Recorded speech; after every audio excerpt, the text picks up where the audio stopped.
sûr, surtout que tu es en train d'avoir une très bonne saison. Alors j'espère que tu vas guérir très très vite pour vite revenir te battre contre nous, parce que le championnat est encore ouvert. Il faut espérer que ça ne te fasse pas rater trop de courses.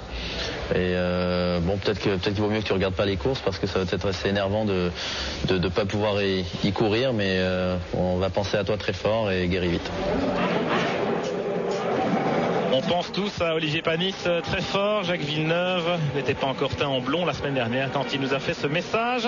Voici la patrouille de France qui rend une petite visite aux spectateurs de Magny-Cours. 75 000 spectateurs massés dans les tribunes du circuit de Magny-Cours pour ce Grand Prix de France de Formule 1. 160 000 entrées sur les 3 jours. La patrouille de France qui sera en démonstration tout à l'heure à Dijon sur le coup de 18h. Un peu plus loin, en Bourgogne, on revient dans la Nièvre sur la grille de départ de ce Grand Prix de France de Formule 1. Avec la première ligne, Michael Schumacher, Heinz-Harald Frentzen, les frères ennemis de la Formule 1 allemande. La Ferrari en pole position, la Williams-Renault à la deuxième place. Une grille de départ qu'on découvre sous plusieurs angles. Et c'est parti pour le tour de formation.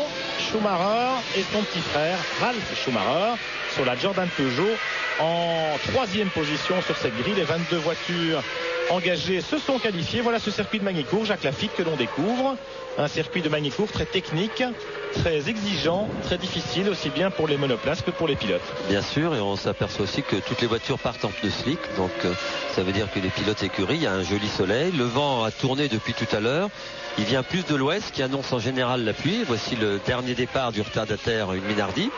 Les nuages sont menaçants, vous le constatez, il y a un arc-en-ciel même dans un coin du ciel, alors que là on découvre les caméras embarquées sur les différentes voitures. Vous le constatez sur la Williams de Frentzen, sur la Benetton, caméra en hauteur sur l'autre Williams de Villeneuve. Et puis il y aura également une caméra située à l'arrière de l'aileron de la McLaren de Mika Hakkinen.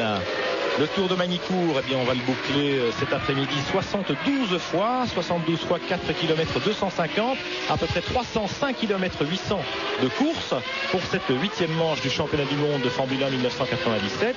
Un championnat du monde très indécis avec un duel entre Michael Schumacher Ferrari et Jacques Villeneuve Williams-Renault. Schumacher, qui depuis sa victoire à Montréal au Canada il y a 15 jours, prend l'ascendant, Jacques Lafitte, dans la mesure où chez Williams-Renault ils ont rencontré de nombreuses difficultés tout au long des essais. Oui, beaucoup de difficultés pour l'équipe Williams. Aussi une très belle performance de Michael Schumacher au volant de la Ferrari. Et il est vrai que ceci faisant cela, la pression est maintenant sur les épaules de l'équipe Williams, sur Jacques Villeneuve et sur Heinz-Harald Frentzen.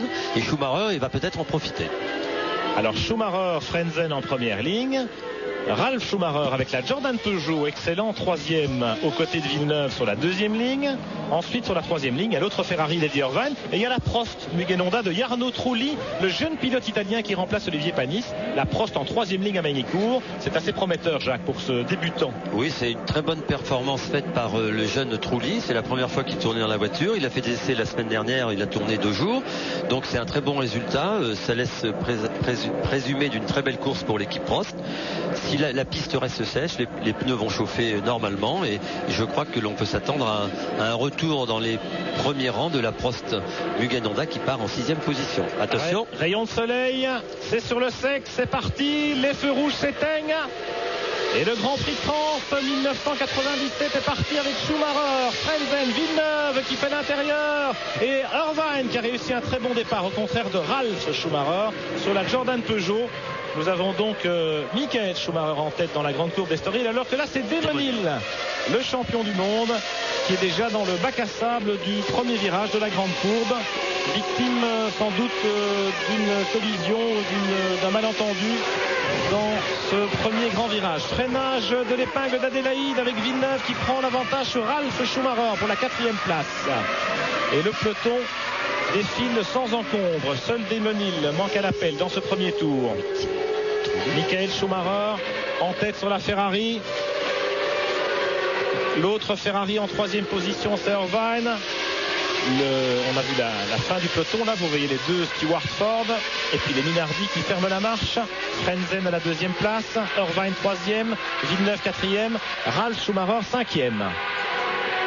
Et puis un peu plus loin, Jacques, Trulli qui n'a pas tout à fait réussi son envolée. Non, il est en 8e position, Trulli, un départ très prudent du jeune pilote. Bon, je crois que c'est très bien, que la course va être longue. Les deux McLaren de Coulthard et de Häkkinen ont réussi un très beau départ parce qu'elles ont pris l'avantage non seulement sur la Prost de Trulli, mais également sur les deux Benetton de Wurz et Alesi. Vous voyez les écarts dans ce premier tour qui s'affichent, ou en tout cas le classement, les 6 premiers. 7e c'est Häkkinen avec l'autre McLaren, et puis Trulli 8e, et les deux Benetton 9e et 10e. Alors comme vous pouvez le constater, une piste très sale. Il a plu énormément ici durant la nuit, et la piste, il y a eu des courses aussi avant les épreuves de Formule 1, et la piste est très très sale. Elle va se nettoyer progressivement au fur et à mesure des tours des Formule 1. Vous avez vu que le premier tour, beaucoup de fumée derrière la Ferrari de Schumacher. Ce n'est pas son moteur, c'est simplement beaucoup de poussière sur la piste. Alors ce matin, Jacques Laffite au warm-up, aux derniers essais libres en conditions de course. Les pilotes ont tourné sur une piste encore humide, sinon détrempée. Petit handicap, et là ils partent un peu dans l'inconnu en début de course avec le plein d'essence pour certains, peut-être un peu moins d'essence pour d'autres, en fonction des stratégies et des nombres d'arrêts au stand. On retrouve Desmenil dans le stand à Rose. Il va sans doute remplacer son aileron avant après la petite touchette et l'excursion hors piste du champion du monde. Alors on va savoir très rapidement les voitures qui ont utilisé un appui pour la pluie ou un réglage de voiture pluie ou sec, parce que le choix était très difficile, parce qu'au moment où les voitures quittaient les stands, la pluie était très menaçante, et je suis sûr que certaines écuries ont choisi de partir en réglage pluie. On va s'en apercevoir au fil des tours par rapport aux performances des voitures. Une certitude, c'est que Michael Schumacher emmène le peloton, et c'est lui qui rythme la cadence. Oui. Il a déjà 2 secondes d'avance au deuxième tour sur Frenzen. Irvine 3e, pointe à 3 secondes. Villeneuve 4e à 5 secondes. Ralf Schumacher 5e sur la Jordan Peugeot à 6 secondes. Ensuite on pointe les deux McLaren Mercedes, Coulthard et Häkkinen. Trulli 8e, Alesi 9e. Il n'a pas laissé longtemps son équipier Wurz devant lui. Wurz est 10e avec l'autre Benetton. Et Nakano excellent 11e sur la seconde Prost Mugelonda devant Fisichella et l'autre Jordan Peugeot. Alors les Ferrari, Jacques, on les attendait pas tellement sur piste sèche, même si les progrès sont sensibles depuis quelques courses. Ici à Magny-Cours, elles étrennent en course le moteur Evolution, le 046-2, et également quelques nouveautés, notamment dans le domaine aérodynamique pour les ailerons avant. Oui, ils ont des ailerons avant un peu différents, et la voiture se comporte très bien aux mains de Michael Schumacher et aussi de Irvine qui est là, qui a fait un très bon week-end d'essai. Je dois vous rappeler qu'il a plu, pour ainsi dire, pendant tout le week-end, que les voitures ont très peu tourné sur le sec. Uniquement pendant la séance de qualification. Et que les pilotes vont connaître leur voiture et le comportement de leur voiture à partir de maintenant, et ça va peut-être nous donner quelques surprises. Même si de très nombreux essais privés préliminaires ont été organisés ici à Magny-Cours auparavant. Des essais préliminaires, excusez-moi, avec une température beaucoup plus importante que celle d'aujourd'hui. La piste est de l'ordre de 25-26 degrés et la température ambiante est 19 degrés, ce qui est 10 degrés facilement de moins que les essais de la semaine dernière. Donc un comportement pour les pneumatiques un peu différent. Alors on sait que les manufacturiers ont amené des pneus un peu plus tendres, ils sont à la recherche des meilleures performances, et des pneus un peu plus performants ici, et la pluie a dû modifier la piste, et on va s'apercevoir, la piste est assez sale, mais en tout cas les temps autour sont assez rapides. Schumacher est le plus rapide en 1:18.704, il est suivi par un peloton de voitures qui tourne en moyenne en 1 seconde 6, 7, 8 dixièmes moins vite que lui, donc il est en ce moment le plus rapide sur la piste. Alors il y avait très peu d'écart sur la grille de départ entre les hommes de tête, moins d'une demi-seconde pour les 7 premiers sur la grille, et là on constate, Jacques, que les écarts se creusent d'emblée dès les 2 ou 3 premiers tours de ce Grand Prix. Oui.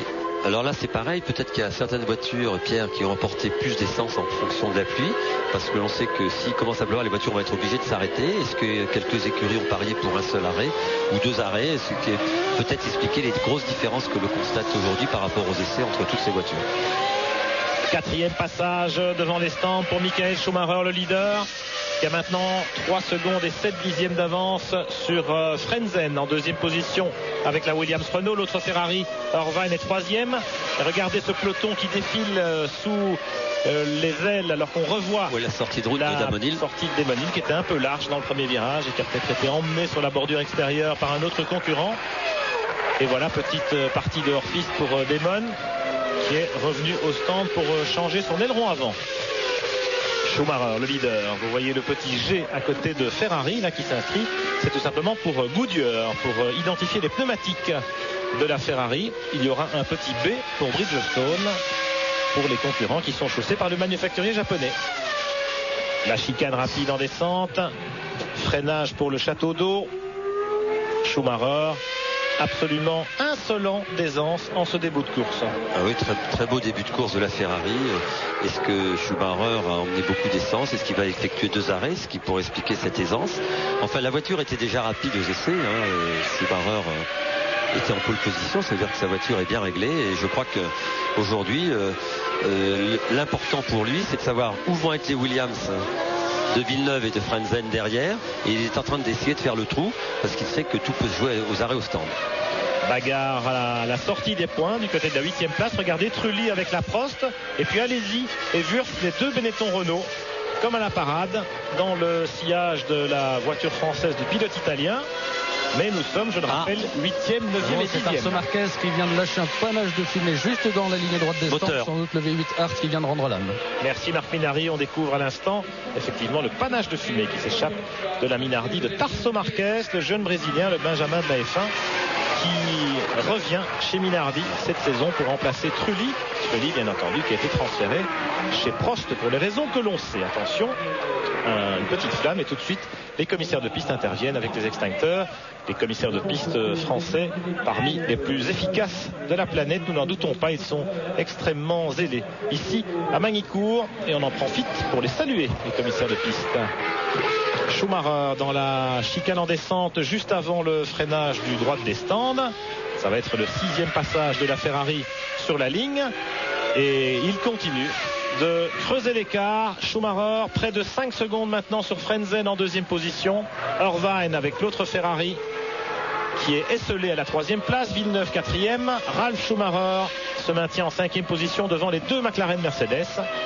Les Williams Renault pas à la fête, alors que sur ce circuit de Magny-Cours, suite à tous les essais privés préalables, Jacques Laffite, on les imaginait en tout cas sur piste sèche relativement, sinon intouchables, du moins relativement à l'aise. On les voyait facilement en première ligne. Et puis là, que se passe-t-il? C'est Ferrari qui progresse, Schumacher qui réagit, ou alors il y a une petite défaillance du côté de Williams? Non, moi je pense que Ferrari d'abord a fait beaucoup de progrès au Canada, on l'avait vu, on l'a vu aussi ici, mais il se trouve peut-être que simplement Williams, qui a une voiture très fiable, qui use moins les pneus en général que la Ferrari, ne va peut-être effectuer qu'un seul ravitaillement de pneus, et ce qui expliquerait les temps pas moyens. Ils sont à 8 dixièmes, à peu près 8-9 dixièmes, presque une seconde autour de Michael Schumacher, et ça peut expliquer un poids d'essence un peu plus important dans les 2 voitures, mais on s'aperçoit que les 4 premières voitures tournent, à part Michael Schumacher, dans les mêmes temps, en 1,19, et que le peloton derrière, emmené par Ralf Schumacher ce coup-ci, Coulthard, Hakkinen, Trulli, Alesi, Wurz et même Nakano tourne en 1,20, c'est-à-dire légèrement moins rapide, 5 6e au tour. Alors bon, on sait que les écuries ont choisi certainement des tactiques et des options différentes, mais en tout cas il semblerait que les 4 voitures de tête aient la même option, et que les 6 voitures qui suivent vont à peu près faire le même nombre d'arrêts. Précisément au niveau de la stratégie qui a été choisie par les pilotes. On l'a bien vu quand Schumacher vient de passer. On le verra peut-être avec Georges Geoffrey, Jean-Louis Machu au tour prochain. Le stand Williams et le stand Ferrari sont les tout premiers, Pierre et Jacques, juste au moment de la réaccélération, jusqu'après cette épingle du lycée. Donc les pilotes ont beaucoup de difficultés à voir leur panneau, et Schumacher lui-même expliquait qu'il ne pique qu'une seule information, celle qui l'intéresse très rapidement au moment où il réaccélère, parce que sa voiture est en difficulté à ce moment-là. Ça n'est pas très très facile pour eux. Frentzen à l'image sur la Williams Renault en 2e position, et rien à faire, il ne peut pas tenir la cadence de son compatriote Michael Schumacher qui caracole en tête.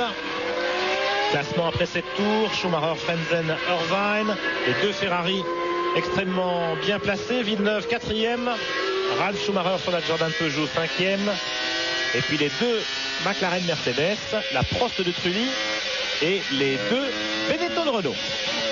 Et puis Nakano avec l'autre Prost, Michela avec l'autre Jordan Peugeot. On se retrouve dans un instant à Magny-Cours pour la suite de ce Grand Prix de France. A tout de suite. Retour à Magny-Cours, 10 tours couverts dans ce Grand Prix de France de Formule 1. Michael Schumacher sur la Ferrari domine le début de course avec 7 secondes d'avance maintenant sur Frentzen à la 2e place. Eddie Irvine en 3e position à 11 secondes. Jacques Villeneuve 4e. Il est à 14 secondes. Ralf Schumacher 5e sur la Jordan Peugeot à 20 secondes. Devant un peloton assez serré, assez groupé. Coulthard et Häkkinen, les deux McLaren. Et puis Trulli sur la Prost et les deux Benetton. Roue dans roue. On a perdu juste derrière eux l'autre Prost du japonais Shinji Nakano qui a malheureusement abandonné. On va revoir au ralenti sa petite sortie de route, Jacques Lafitte. Voilà, un virage délicat. Ouais, il est un peu à l'extérieur. Vous voyez, c'est très beaucoup de poussière. Voilà, le virage est délicat et bon, il bloque ses roues et c'est fini. Peut-être des pneus sales en étant hors trajectoire. Hors trajectoire, absolument. Ça se passe bien. Nakano nous fait une double toupie avant de voir sa voiture s'immobiliser pour le compte dans les bacs à gravier. On retrouve l'autre Prost, celle de Trulli, ici à l'épingle du lycée juste avant la ligne droite. Pourchassé par Jean Alesi et la Benetton Renault. Et puis Alexander Wurz, le jeune Autrichien équipier d'Alesi, extrêmement rapide, Jacques Lafitte. Oui, il a toujours été très rapide. Il est encore là, il suit facilement le train. Jean l'a doublé dans le premier tour. Mais il est encore très très rapide. Évidemment, ils sont à la chasse de la Prost de Trulli, qui est très performante. Les trois pilotes tournent exactement dans les mêmes temps. Ils sont en train de récupérer lentement, mais ils essayent de revenir sur Häkkinen, Coulthard et Schumacher qui sont seulement à 3 et 4 secondes devant. Et ça serait intéressant de voir ce que vont faire ces trois pilotes dans les fils des tours. Écoutez le V10 Renault d'Alesi.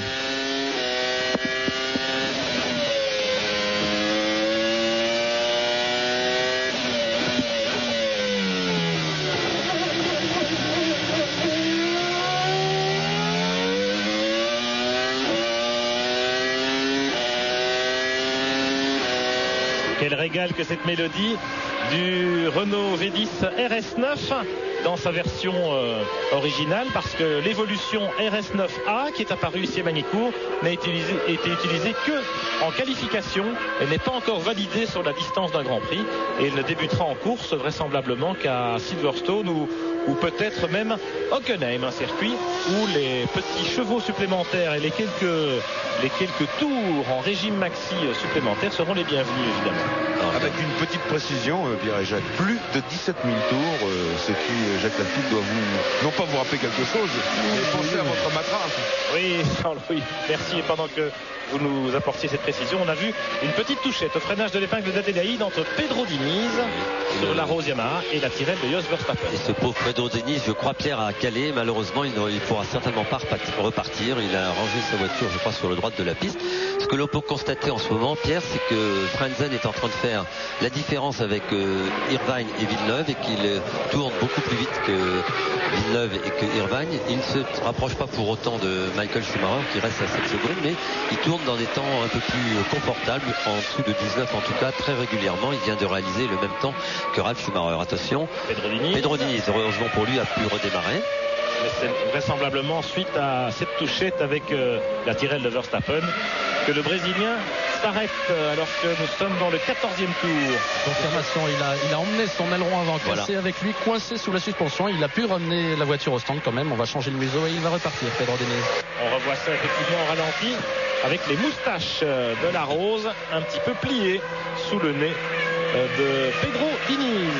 Tiens, puisque vous parliez des innovations techniques, vous connaissez le fameux différentiel hydraulique de Peugeot. Eh bien, il a été adopté aux essais, mais pas en course ici sur les Jordan Peugeot. Il n'est pas encore validé lui non plus sur la durée d'un Grand Prix. Et vous savez pourquoi, Marc? Parce qu'aux essais, on n'avait pas bien compris pourquoi Fisichella ne refaisait pas les mêmes temps qu'il avait fait le matin aux essais officiels. C'est tout simplement parce qu'il a eu beaucoup de problèmes avec ce différentiel.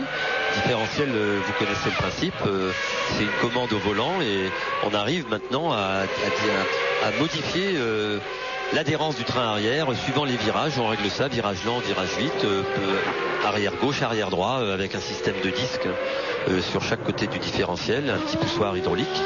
Et les ingénieurs ont énormément travaillé sur cette solution parce qu'elle va apporter beaucoup de confort aux pilotes sur les circuits sinueux. Là voilà la Jordan Peugeot. Ralf Schumacher en 5e position, pourchassé par les deux McLaren Mercedes comme à la parade. Coulthard devant Häkkinen. Ils sont respectivement 5e, 6e et 7e. Derrière le trio de tête, vous voyez le classement qui s'inscrit dans le bas de votre écran. Et même le quatuor, Villeneuve 4e, et les écarts se creusent toujours. Frentzen tente de se maintenir par rapport à Schumacher, même si à chaque tour Schumacher lui prend quelques dixièmes. Mais Frentzen a maintenant creusé un écart significatif par rapport à Irvine, 8 secondes entre le 2e et le 3e. Villeneuve est maintenant pointé à près de 20 secondes du leader, alors que nous avons bouclé 14 tours. Alors soit Schumacher va s'arrêter 2 ou 3 fois dans ce Grand Prix, ou en tout cas une fois de plus que les Williams Renault, ou alors il y a vraiment des soucis à se faire du côté de chez Williams. Oui, je pense que la tactique est un peu différente parce que je ne peux pas croire en fait que les Williams soient aussi peu compétitives. On s'aperçoit que la voiture de Frentzen marche très bien, ça n'a pas toujours été le cas. Pendant qu'on suit ce trio, Schumacher, Coulthard, Hakkinen, je vous demande un autre trio, c'est le tiercé de tête, joue avec nous maintenant aux top positions.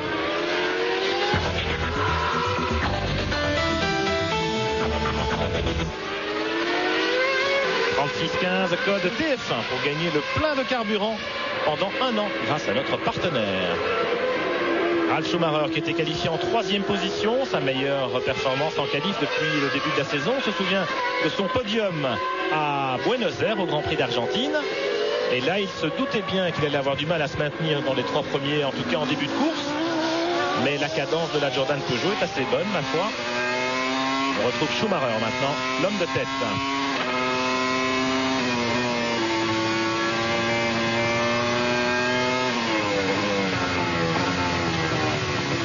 La Sauber de Fontana a été complètement oubliée. C'est bien garé surtout. Vous parlez de Sauber justement, on en attend une, je vois ça de loin, le stand Sauber Petronas prêt à accueillir l'une de ses voitures, Pierre et Jacques. Première vague de ravitaillement peut-être. Merci Jean-Louis. Schumacher, il vient de prendre un tour à Norberto Fontana, le jeune Argentin qui remplace Morbidelli chez Sauber Petronas. Gianni Morbidelli, également blessé après l'accident d'Olivier Panis au Canada. Et bien quelques jours plus tard, ici même à Magny-Cours, c'est Morbidelli qui est sorti de la route et qui s'est cassé le bras. La voilà la Sauber, elle est dans les stands. C'est bien Fontana qui s'arrête. Peut-être des problèmes mécaniques pour le jeune Argentin. Beaucoup de terre sur les pneus, Pierre, beaucoup de terre. C'est-à-dire qu'il a dû faire un petit hors-piste sans qu'on remette de l'essence. C'est donc un hors-piste et il vient de rentrer en course avec des pneus plutôt frais et plutôt propres. Voilà, c'est reparti pour Fontana. C'est un arrêt dû à une sortie de route, ou en tout cas un passage dans la terre, parce qu'on est au 15e tour, 16e tour, et la course en comporte 72, et ça ferait 4 arrêts pour la Sauber. Je ne crois pas que ce soit possible. Voilà. Même une tirelle dehors maintenant, Ben oui, c'est Verstappen. On avait vu tout à l'heure au contact avec Diniz. Peut-être que la touchette entre ces deux voitures a endommagé le train avant, éventuellement de la tirelle, ce qui expliquerait la sortie de route du pilote hollandais. En tout cas, il est sorti assez fort. Bon, il sort de sa voiture, parfait, il n'a rien. Regardez le... On voit les traces là dans le gravier. Alors, la voiture a survolé dans le bac à gravier. Ouais, vraiment. Vous savez, quand il pleut comme ça, le gravier se durcit un peu. Il y a un trottoir juste avant et c'est là où les pneus sont absolument nécessaires. Il est sorti là où était sorti Jacques Villeneuve aux essais. Mais la voiture est rentrée un peu plus de face. Il était un peu moins rapide. Frentzen avec des points d'interrogation sur la Williams. Oui. Vous savez que les sponsors font preuve de beaucoup de créativité. Et bien sûr. Pour se rappeler au bon souvenir. Bien sûr. Qu'est-ce que ça veut dire? Donc si vous vous posez la question, ce point d'interrogation, c'est simplement que vous savez que les marques de cigarettes sont interdites en publicité et que c'est une bonne façon pour l'écurie Williams, et en tout cas son sponsor, de signaler qu'est-ce qu'il y avait écrit sur ce flanc. Voilà. Et point d'interrogation, attirer l'attention des spectateurs et des téléspectateurs. Tout est bon. Frentzen à 7 secondes 6 de Schumacher. Frentzen qui a beaucoup de mal à suivre la cadence de Michael Schumacher, qui survole ce Grand Prix, en tout cas pour le moment. Mais quand même un gros écart, Jacques, une quinzaine de secondes maintenant entre Frentzen et l'autre Williams Renault de Jacques Villeneuve. Oui, alors ça voudrait dire peut-être aussi des tactiques différentes pour ces deux pilotes. C'est ce qu'on souhaite pour Jacques, parce que sinon... sinon il va avoir, je vous dis, Schumacher va vraiment prendre l'ascendant sur Jacques, et les prochains Grands Prix vont être difficiles pour lui. Alors on sait que c'est Silverstone en Angleterre, où la Williams, que l'on pensait être très compétitive ici, nous déçoit un peu en ce début de course, mais on va quand même attendre le 20 ou 25e tour pour savoir ce qui se passe. chez Williams Renault. Le torchon brûle, il faut le dire aussi, entre Jacques Villeneuve et, disons, l'équipe dirigeante, peut-être Frank Williams, Patrick Head certainement, dans la mesure où Villeneuve a beaucoup de mal à imposer ses choix en matière de réglage avec son ingénieur de piste, celui qui est chargé de l'exploitation de sa voiture, Jock Clear. Déjà, l'an dernier, ça avait été difficile pour Villeneuve de trouver ses marques dans cette équipe. Il y avait des menus, bien sûr, qui étaient là depuis 5 saisons. Il y avait toute une méthode de travail qui était en place. Et Villeneuve a dû attendre la mi-saison et même le Grand Prix de Budapest au mois d'août pour pouvoir commencer à explorer des réglages qui lui étaient propres. Et il semblerait, il s'en est plaint, en tout cas amèrement après les essais, et bien qu'on soit un petit peu revenu en arrière chez Williams, et que Villeneuve et son ingénieur n'aient pas tout à fait l'autonomie ou la liberté de choix en la matière. Oui, c'est vraiment dommage si c'est le cas, parce qu'un pilote a besoin d'avoir la confiance de son équipe pour faire des belles performances. Ça pourrait expliquer, en tout cas pas la mauvaise performance du Jaguar, en tout cas les petites erreurs que connaît Jacques depuis une ou deux courses. Il est sorti aux essais en prenant le trottoir un peu violemment. Il a fait une erreur aussi à Montréal. Il a peut-être de la pression sur les épaules. C'est aussi le championnat, et c'est là où on peut juger d'un pilote s'il a les épaules assez solides pour rivaliser avec ce diable de Schumacher. Une anecdote, Pierre et Jacques. Attention. Le McLaren au ralenti, c'est Mika Hakkinen au ralenti. Au bout de la ligne droite là-bas, il a cassé son moteur, fuite d'huile sous la voiture. Voilà, Mika Hakkinen, McLaren Mercedes, avec la nouvelle spécification F, le moteur Mercedes le plus récent, peut-être pas encore tout à fait fiabilisé. Est-ce le moteur ou de l'huile de boîte qui sortait? Je parierais plus pour le moteur, évidemment. Hakkinen occupait la 7e place, juste derrière son équipier. Jean-Louis Moncet. Jacques, vous parliez de Jacques Villeneuve, eh bien, il s'est entretenu de cet état de fait avec quelques-uns de nos confrères, et figurez-vous qu'il a été convoqué ce matin officiellement par Frank Williams, et je crois qu'il se fait à Pont-de-Profond, exactement après le warm-up. C'est marrant, oui. Quand on dit que le torchon brûle, Jacques, ouais. Ça se confirme. C'est quand même étonnant de voir cette équipe si performante avec de bons pilotes et de très bonnes voitures. Toujours avoir des problèmes avec la philosophie des pilotes ou avec le moral de leurs pilotes, et d'arriver d'une voiture, d'une équipe complètement favorite en début de saison, et on va en faire les secondes de l'équipe Ferrari. Tant mieux pour Michael Schumacher et Eddie Irvine, mais enfin c'était très étrange. Les relations humaines n'ont jamais été le fort de l'équipe Williams. Jacques Lafitte, vous êtes bien placé pour en parler. Vous avez couru chez Williams il y a une douzaine d'années. Oui, je peux vous dire que c'était difficile. Pour une petite anecdote, quand j'étais dans le motorhome avec Keke Rosberg et nos deux ingénieurs, on m'adressait jamais la parole. Voilà. Et bien voilà, un favoritisme parfois flagrant envers un des deux pilotes, et une manière de mettre la pression de l'intérieur de l'équipe. Oui, c'est très étonnant parce que j'étais quand même payé, je faisais mon métier correctement, mais c'est pas grave, c'était Rosberg, le patron, et Jacques Lafitte et son ingénieur, on nous laissait pour compte, mais ça a duré 2-3 mois. C'est d'une façon comme une autre de m'introduire d'une certaine façon dans l'équipe et de me faire voir qui était le patron dans cette équipe, et je me suis aperçu après que c'était Keke Rosberg. À l'époque. Voilà. Le patron de la course ici, c'est Michael Schumacher avec la Ferrari. 20 tours couverts. Regardez, il commence à doubler les concurrents attardés qui lui cèdent un tour. Du trafic donc devant lui, du trafic aussi dans le peloton en course avec Jean Alesi ici, pris en sandwich toujours entre Jarno Trulli sur la Prost Mugello Honda, qui a un petit peu creusé l'écart par rapport aux deux Benetton Renault, et puis en plein dans les rétros de Jeannot, il y a toujours le Jeunot, Alex Wurz, le jeune Autrichien, équipier d'Alesi chez Benetton Renault depuis l'indisponibilité de Gerhard Berger, qui souffre toujours de son problème pulmonaire. Il s'est fait opérer au sinus, il a une infection au larynx.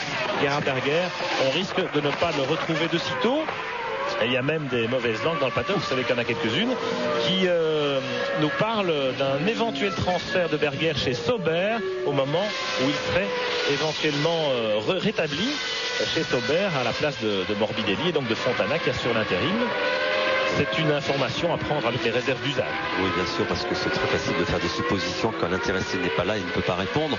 Mais en tout cas, je pense qu'il y a des très bons contrats. Regardez, voilà, on a l'explication. Il y a une Ferrari qui va s'arrêter. Exactement. Alors je pense on va arrêter Michael Schumacher qui tourne un peu moins vite qu'il ne tournait tout à l'heure. Il est en 19,237. Évidemment, il vient de doubler une ou deux voitures, alors que Frentzen tourne en 1,18,5.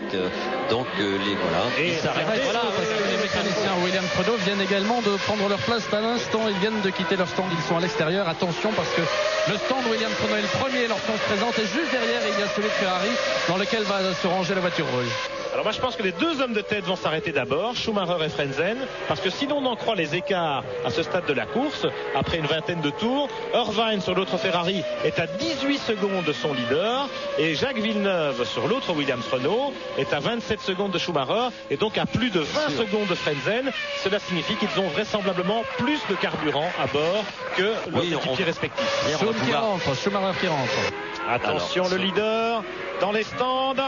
Michael Schumacher avec la Ferrari. Voilà, ligne blanche, vitesse réglementaire. Tout à fait. Le deuxième stand, c'est le stand Ferrari. Le stand Ferrari, il est rentré très très calmement. Schumacher, on lui remet des pneus neufs, entièrement neufs avec les étiquettes, beaucoup d'essence. C'est reparti. Attention, oui, ça va. Il a évité les mécanos Benetton qui se sont préparés également de l'autre côté.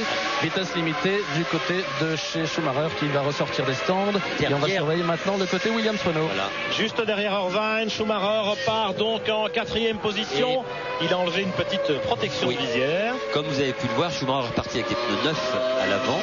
Et pas neufs à l'arrière, donc c'est Jacques, ils sont neufs à l'arrière. À l'arrière aussi, donc j'ai pas vu les petites étiquettes, donc on part avec des pneus neufs, c'est étonnant parce qu'on s'était aperçu à Montréal que les pneus neufs, si on s'excitait beaucoup. Jean Lézy qui rentre aussi. Bon, si on s'excitait beaucoup sur ces pneus, ça faisait des cloques. Alors la température était plus chaude à Montréal, mais enfin je pensais que les pilotes partiraient avec des pneus usagés. Voilà Jacques, Jean allez-y au stand, mais j'ai une explication pour ça Jacques, c'est tout simplement ils n'ont pas pu tourner avec les pneus slick pendant les essais, il y a eu uniquement la séance de qualification. Et bien entendu, la priorité à ce moment-là, c'est la bataille pour la grille. Toutes les autres séances ont été disputées sur une piste mouillée. Et donc dans l'incapacité de rôder les pneus lisses, les pneus slick. Près de 11 secondes d'arrêt pour Jean Alesi et la Benetton, qui est donc dans un schéma à... Frentzen rentre au stand. Voilà. Frentzen maintenant, le deuxième. Il est sorti très large dans l'entrée des stands. Et qui plus est, avantage pour Schumacher. Hier, il n'a effectué que 3 runs en qualification. Il a conservé un train de pneus neufs par rapport à ses adversaires. Frentzen, justement, lui, ce ne sont pas des pneus neufs. Ils ont déjà été rodés. Pas mal d'essence pour le pilote allemand. Il est posé attention. Il arrive. Attention. Voilà, Ferrand l'Irlandais. Et là, on repart. Et quelques secondes précieuses de perdu pour Heinz-Harald Frentzen à cause de l'arrêt de Irvine et de la Ferrari et de la proximité des deux stands. Regardez, Frentzen repart derrière une Minardi et une autre voiture. S'il n'y avait pas eu la Ferrari, eh bien, il serait vraisemblablement reparti devant. Et au bout du compte, ça fera peut-être 7-8 secondes comme handicap. David Coulthard rentre au stand également et Eddie Irvine est ressorti avec 4 pneus neufs chez Ferrari aussi. Irvine que nous avons, alors que là c'est Coulthard effectivement. McLaren, la seule McLaren Mercedes qui reste en course après l'abandon d'Hakkinen. Coulthard, un arrêt de 8 secondes, rondement mené. On verra ce que ça donnera chez Jordan Peugeot puisque Coulthard est en bagarre avec Ralf Schumacher. Le voici, le voilà. Et oh là là, il repart juste devant après lui avoir copieusement fermé la porte. Et le prochain client sera Jacques Villeneuve dans les stands. Alors ça veut dire que Villeneuve, Frentzen et Schumacher seraient dans une stratégie identique. C'est déjà une bonne indication. L'autre indication, c'est que l'arrêt au stand étant très court, on a vu à peu près pour le remplissage du réservoir d'essence, 7 secondes, ça veut dire que les pilotes vont encore effectuer minimum un ravitaillement vers le 45e tour et qu'ils iront comme ça tranquillement jusqu'à la fin de la course. Donc pas plus de 2 arrêts en tout cas pour toutes ces équipes et pour tous les concurrents. Tant mieux, la course sera plus intéressante à suivre. Maintenant on va suivre avec intérêt ce qu'ont décidé les équipes équipées en Bridgestone. On va voir si Trulli va s'arrêter. Il tourne en 1.21 assez régulièrement. Il est toujours devant Wurz. Alesi, lui, s'est arrêté, comme vous avez pu le constater tout à l'heure. Est-ce qu'il y a aussi 2 différentes situations chez Benetton Renault? Alesi optant pour 2 stops et Wurz un seul stop. On s'aperçoit Wurz au stand, il rentre maintenant. Bravo, vous voyez, la réponse arrive instantanément. Il suffit d'attendre. Je vous rassure, Jacques Lafitte, tandis que Wurz est en train de s'arrêter. Ici, dans le stand de France Honda, c'est le plus grand calme. Bien, je l'espère et ça me fait plaisir. Trulli est 6e. Olivier nous regarde, donc ça marche. Olivier, Trulli est en 6e position. Il y a déjà 1 point pour l'équipe. Et je pense que s'il ne fait qu'un seul ravitaillement, on va le voir beaucoup mieux placé dans quelques temps. Alors 2 arrêts en principe pour les concurrents en Goodyear. Regardez Wurz qui repart. Il y a Alesi derrière qui s'était arrêté auparavant et j'ai l'impression que Wurz a redépassé son équipier au ravitaillement. Oui, il y a eu un petit arrêt un peu prolongé pour Jean Alesi. Jean, il est gêné aussi par Pedro Diniz devant lui. Et voilà. Et Wurtz a donc repris l'avantage. Ils étaient en lutte pour la 7e, 8e place tout à l'heure. Alors maintenant, il va être intéressant de suivre la performance des deux Jordan Peugeot de Schumacher et de Fisichella qui est Jacques Villeneuve remportant. Ouais, très bien. Alors il y avait à peu près une seconde d'écart au tour entre Schumacher et Villeneuve maintenant, on vient de le voir. Villeneuve évidemment avec des pneumatiques. Même chose, il repart avec des pneus déjà rodés, Jacques Villeneuve, comme Heinz Harald Frentzen tout à l'heure. Voilà. Les deux Williams sont des pneus déjà utilisés et les deux Ferrari des pneus neufs. Et Ralf Schumacher rentre au stand aussi. Beaucoup de terre ramenée par les voitures dans les stands. Schumacher qui a failli gêner un petit peu Villeneuve. Villeneuve repart avec des pneus effectivement déjà rodés. Villeneuve et Frentzen, surtout Frentzen, on se souvient à Montréal qu'ils avaient beaucoup souffert, eux, de ce phénomène de cloque sur les pneumatiques. Alors, il est intéressant de noter, Pierre, que Trulli sur la Prost, Mugen Honda, vient de réaliser son meilleur tour en 1:19,961, ce qui veut dire qu'après 25 tours, les pneus Bridgestone sont très performants et qu'on peut espérer et penser que Trulli n'effectuera qu'un seul ravitaillement.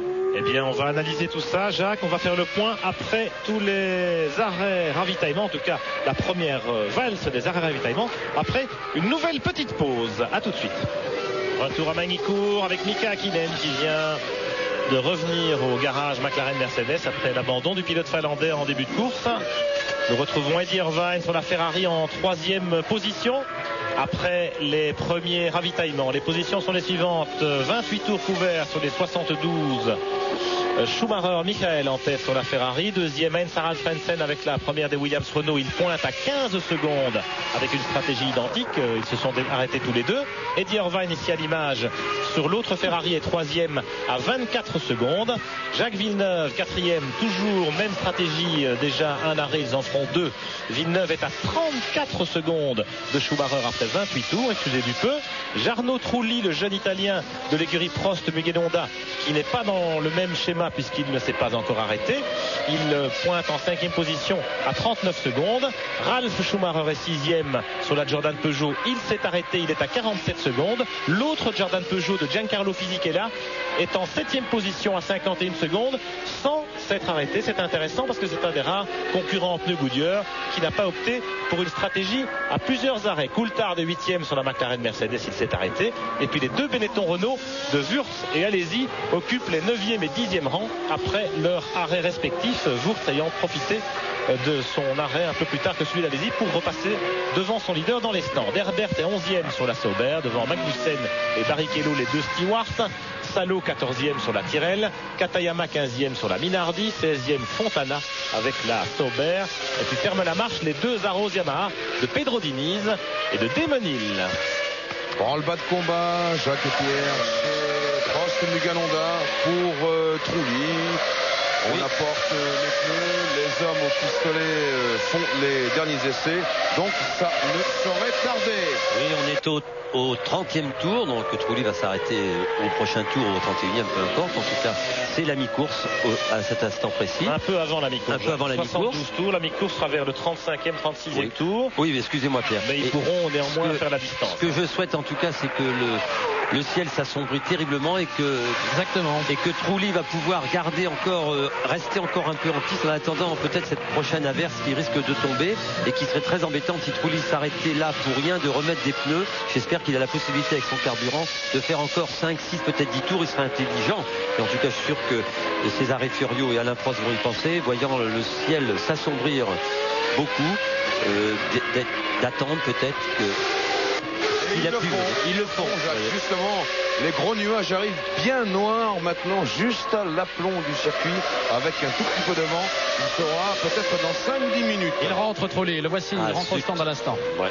Alors que Fisichella est toujours en piste, lui, sur la Jordan. Voilà Trulli qui occupait la 5e place et qui s'arrête maintenant. Il va forcément repartir en pneu slick. Alors que sera la météo dans une dizaine de minutes? Il a stoppé Trulli, grosse poussière de frein, on lui remet des pneus qui sont déjà rodés, l'essence et il repart impeccablement. Magnifique, 7 secondes 6, un très bon arrêt de l'équipe Prost Mugen Honda et ça veut dire pas trop d'essence à bord, Jacques. Oui, pas trop d'essence. Alors est-ce que Trulli n'était pas parti avec un réservoir bien rempli, ce qui expliquerait qu'on lui a mis un peu moins d'essence, parce qu'il a suffisamment d'essence dans son réservoir maintenant pour aller jusqu'à la fin de la course. Espérons pour lui et pour l'équipe Prost qu'il qu'il ne va pas tomber ces petits orages annoncés, en tout cas ces giboulées qui perturberaient beaucoup la course, qui rendraient peut-être la course un peu plus intéressante. Mais en tout cas, ça changerait, les paramètres vont changer ici, commence à pleuvoir. Les paramètres vont changer. Jean-Louis parlait des gros nuages qui viennent de s'amonceler au-dessus du circuit. En plus, le vent est complètement faibli, c'est-à-dire qu'il les a amenés, ces nuages, et là, il n'y a plus beaucoup d'air. Donc si la pluie tombe, elle pourra rester sur le circuit. Oui. Pit-stop de Magnussen chez Stewart, 7 secondes 7, pas mal. Il repart dans le peloton, là, derrière une Tyrrell.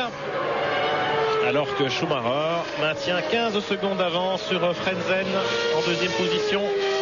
Frentzen un petit peu plus rapide dans les derniers tours. Irvine troisième à une trentaine de secondes. Des positions bien arrêtées, bien campées, avec de gros écarts. Schumacher, Frentzen, Irvine et puis Jacques Villeneuve qui pointe à 6 secondes d'Irvine. Peut-on imaginer justement que Schumacher ait fait un pari temps sec et régler sa voiture pour le sec alors que ça soit un petit peu mixte chez les Williams Renault? Oui, c'est peut-être possible, mais je ne crois pas parce que il n'aurait pas fait en tout cas mis les deux voitures en même configuration, en tout cas je l'espère, dans l'écurie Williams, puisqu'ils ont deux très bons pilotes et deux très bonnes voitures. C'est vrai que fréquemment on a vu des erreurs de ce genre dans l'écurie, mais on se souvient du Grand Prix de Monaco, où les deux voitures étaient en pneus slick alors que la pluie menaçait. Mettre ses œufs dans différents paniers, c'est pas forcément l'habitude chez Williams. Frentzen maintenant qui passe devant les stands alors que Schumacher est là-bas, un petit peu gêné par Johnny Herbert devant lui. Oui, ce qui profite pleinement à Frentzen qui vient de tourner en 1.18.6. Schumacher 2 secondes plus lent, donc l'écart est en train de se réduire entre Frentzen et Schumacher. Tant mieux pour nous. Voilà, Schumacher qui déborde imparablement au freinage de l'épingle d'Adélaïde là-bas au bout et qui avait dû se débarrasser de la Sauber de Herbert, mais également de la Rose de Démonide juste derrière qui pointe à presque 2 tours maintenant. Alors on s'aperçoit aussi que Fisichella est en 6e position, qu'il est à son 32e tour, qu'il ne s'est pas arrêté, qu'il vient de réaliser son meilleur temps. On se rappelle que dans les courses précédentes, on avait pu constater que les pneus Goodyear s'amélioraient au fil des tours. Plus la voiture s'allégeait d'essence et plus les voitures étaient rapides. Ça semble toujours être le cas, en tout cas pour Fisichella, qui tourne aussi vite que les gens qui ont des pneus neufs. Fisichella, 6e. Alors qu'il reste un peu moins de 40 tours maintenant à boucler. Il ne s'arrêtera qu'une seule fois, le jeune Italien de l'équipe Jordan Peugeot, c'est maintenant une certitude. Même si on est sûr de rien, souvenez-vous Montréal, Coulthard après 40 tours de course avec le même train de pneus caracolé en tête du Grand Prix, il s'arrête et puis il a été contraint de s'arrêter quelques tours plus tard avec un train de pneus bulé. Il suffit évidemment de tomber sur des pneumatiques un peu différents ou qu'il fasse un peu plus chaud. Alors peut-être l'explication des pneus bulés de Schumacher et de Frentzen, de Coulthard à Montréal. De Coulthard à Montréal vient du fait que les deux pilotes étaient très près les uns des autres et qu'il fallait repartir des stands très vite avec des pneus neufs et que ces pneus neufs, ils les ont chauffés trop rapidement pendant leurs 2-3 premiers tours parce qu'ils voulaient absolument faire l'écart entre les deux positions des pilotes par rapport à l'arrêt au stand et que malheureusement pour eux, ils ont coté ces deux pneus et heureusement pour Schumacher et de toute façon il avait course que gagner puisque Coulthard a eu des problèmes d'embrayage mais sinon grâce à cause de l'incident d'Olivier. Alors Jacques, vous voulez dire que en partant avec des pneus neufs, il faut en quelque sorte les rôder et ne pas tout de suite attaquer, ne pas tout de suite les mettre en appui, ne pas tout de suite les chauffer trop violemment parce que les gommes sont de plus en plus tendres, de plus en plus performantes à la limite de la recherche parce qu'on sait qu'entre Goodyear et Bridgestone, eh bien la guerre fait rage et de nouveaux types de gommes se présentent à chaque course presque. Oui, donc il faut à chaque fois s'adapter à ces gommes. C'est pas toujours évident et ça l'était encore moins à Ménico puisque comme on l'a dit tout à l'heure, les pilotes ont très peu tourné sur le sec, donc ils sont en train de faire un peu l'expérience. Alors bon, c'est vrai qu'ils avaient tourné très longtemps, mais regardez, c'est les gros nuages qui sont en train d'arriver. Et pourvu qu'ils ne pleuvent pas, ça a l'air stable en tout cas pour le moment. Alors, le vent a encore tourné, hein, Pierre. On va jouer aux top positions tout de suite pour voir si vous suivez bien tout ça.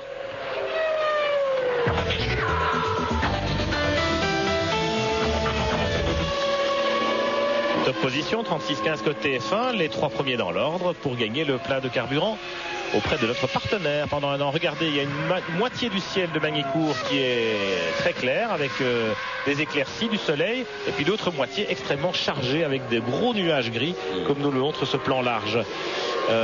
Alors la course avec ou sans pluie. Jacques, vous nous dites plutôt sans pour l'intérêt sportif du Grand Prix. Moi, je me mets à la place du spectateur. Je me dis qu'une petite averse, ça rendrait peut-être un peu de piment. Oui, il y a du piment, mais enfin la course n'est pas jouée. On voit Frentzen qui se rapproche tout doucement à arrêt de... Abandon pour Jan Magnussen, le jeune Danois de l'équipe Stewart Ford qui vient de sortir de son cockpit.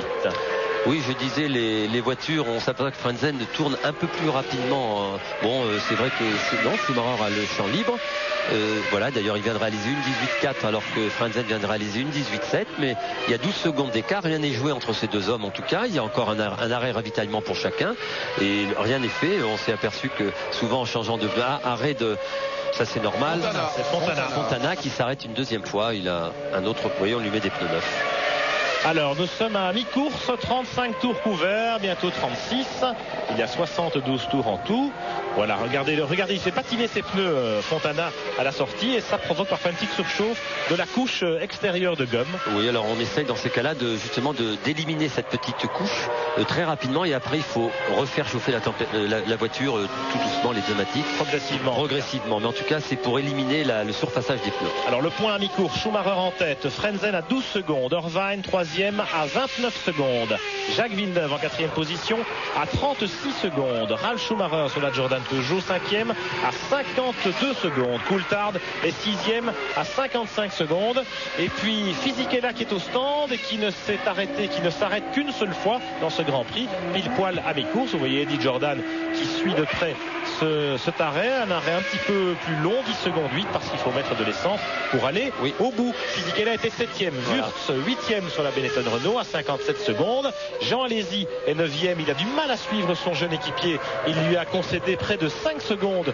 depuis leur sortie des stands tout à l'heure. Et puis Jarno Trulli sur la Prost Mugen Honda occupe maintenant le 10e rang, pas loin d'Alesi. Il a perdu 2 places en retardant son premier arrêt puisque maintenant on sait, a priori on craint que Trulli devra s'arrêter 2 fois.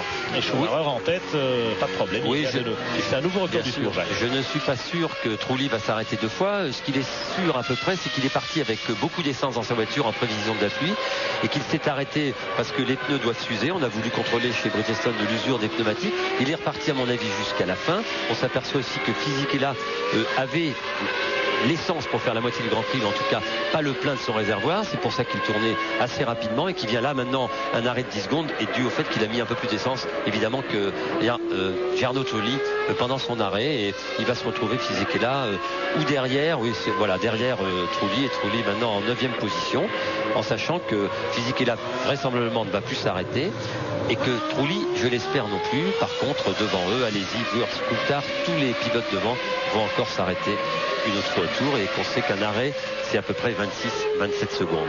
Qu'est-ce qu'on en pense Jean-Louis Moncey dans le stand Prost? Vous pensez qu'il y a encore un arrêt de programmé pour Trulli ou pas? Eh bien franchement je ne le crois pas. Tout à l'heure de se dérouler normalement.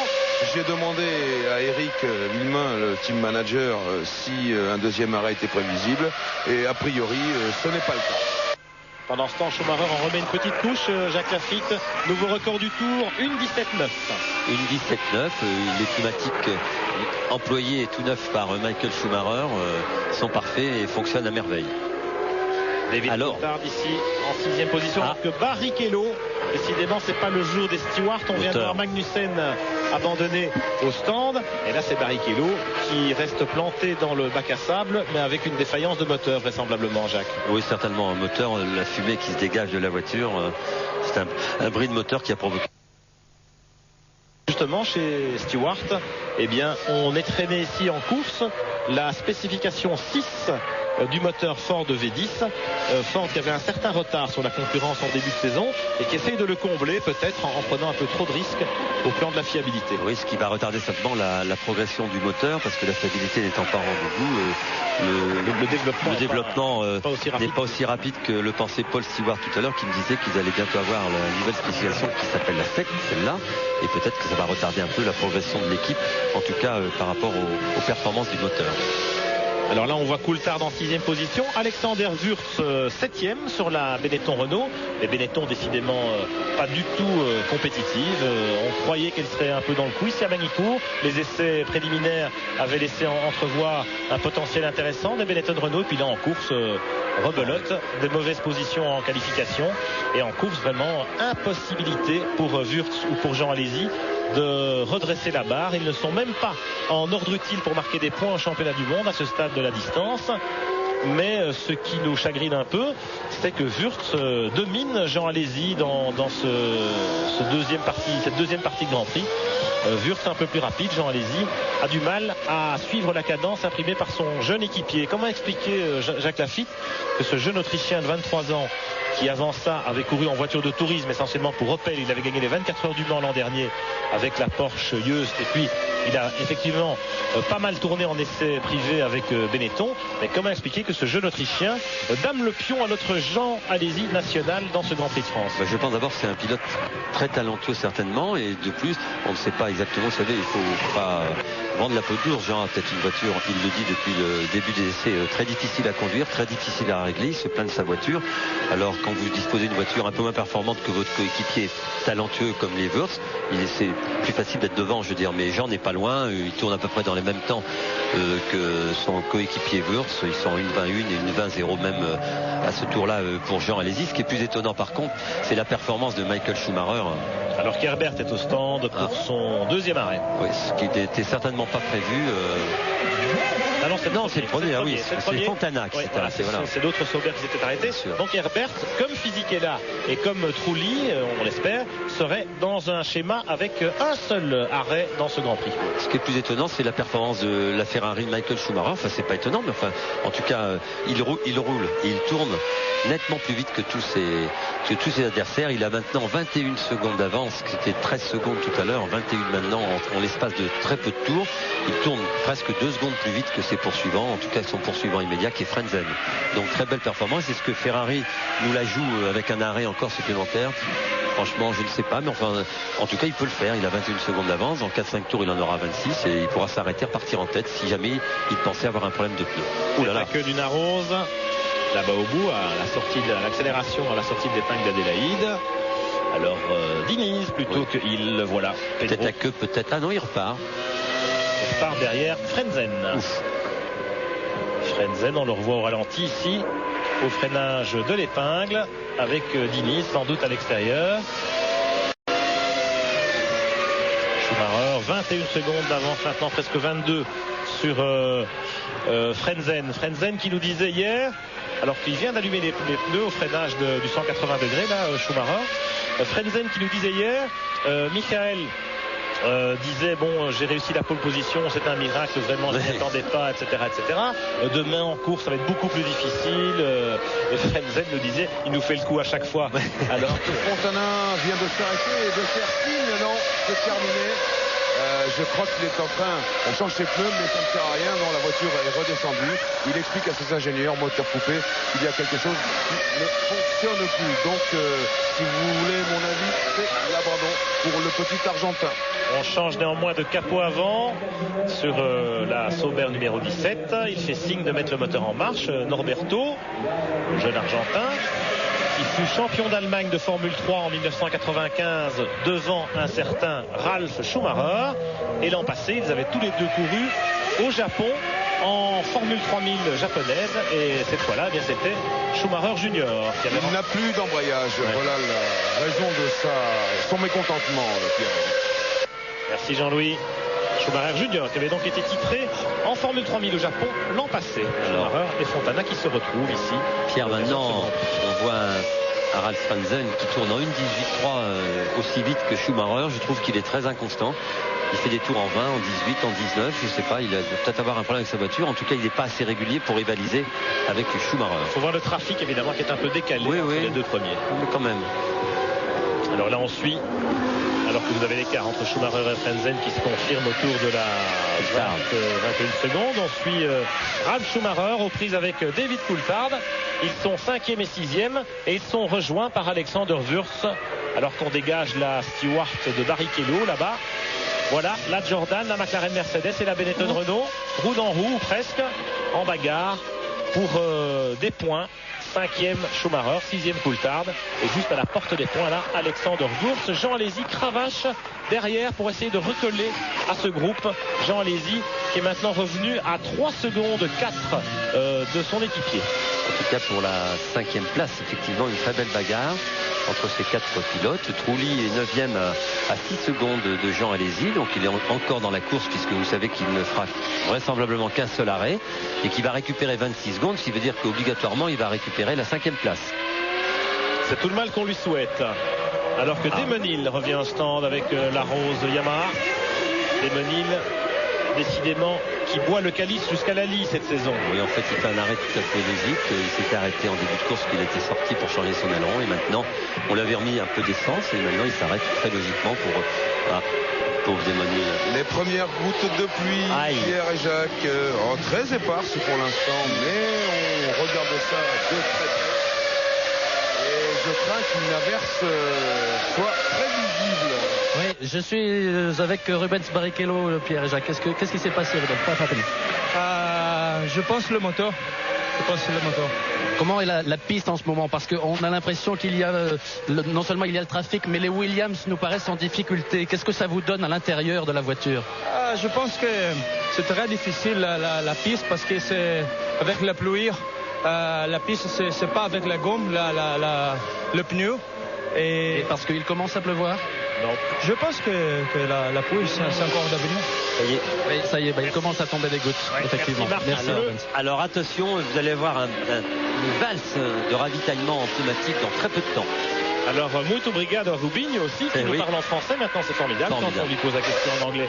Et Barrichello précisait en réalité qu'à cause de la pluie lors des 2 jours d'essai, eh bien, il n'y a pas la même quantité de gomme déposée sur le revêtement. Et donc, l'adhérence n'est pas la même, même en piste sèche. Alors, regardez l'activité dans les box. Pardon de vous couper, dans les tribunes, ça y est, on s'équipe d'imperméables. Oui. Ici, dans le stand de Prost, on vérifie la qualité des pneus intermédiaires, pluie, c'est-à-dire soft ou inter. Alors, sortie de route, ça commence, c'est Fontana je crois, une première sortie de route, donc ça devient très limite en pneus slick sur cette piste qui commence à s'humidifier dangereusement.